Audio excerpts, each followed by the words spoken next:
Who should take care of the pool maintenance or the landscaping? The property owner or the tenant?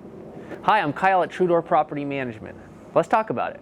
Many rental properties, especially single-family homes, have a nice yard and maybe even a swimming pool.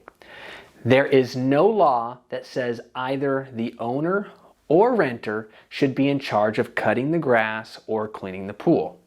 Most important thing is that it's well defined in the lease agreement and explained to the tenant prior to them signing the lease.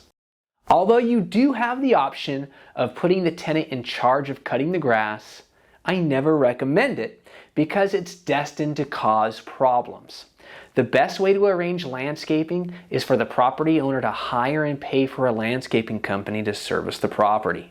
By paying for the service, the property owner guarantees it will get done and avoids expensive landscaping repairs if a tenant doesn't do it right or uses a poor service provider.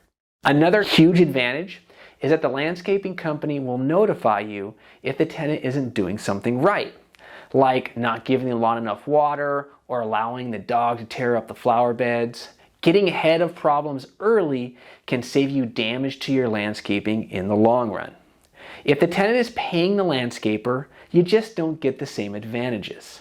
The same goes for pool care.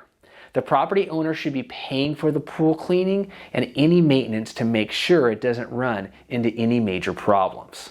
Each market is different, but here in Orange County, most tenants are accustomed to having the property owner pay for these services. When a tenant rents a house, the price includes the cost of the landscaper and the pool cleaner. Just think of it as being built into the rent price. I hope this video has helped you. Feel free to ask any questions in the comments. I'm Kyle at True Door Property Management, providing 5-star results backed by guarantees, getting you more money with less drama.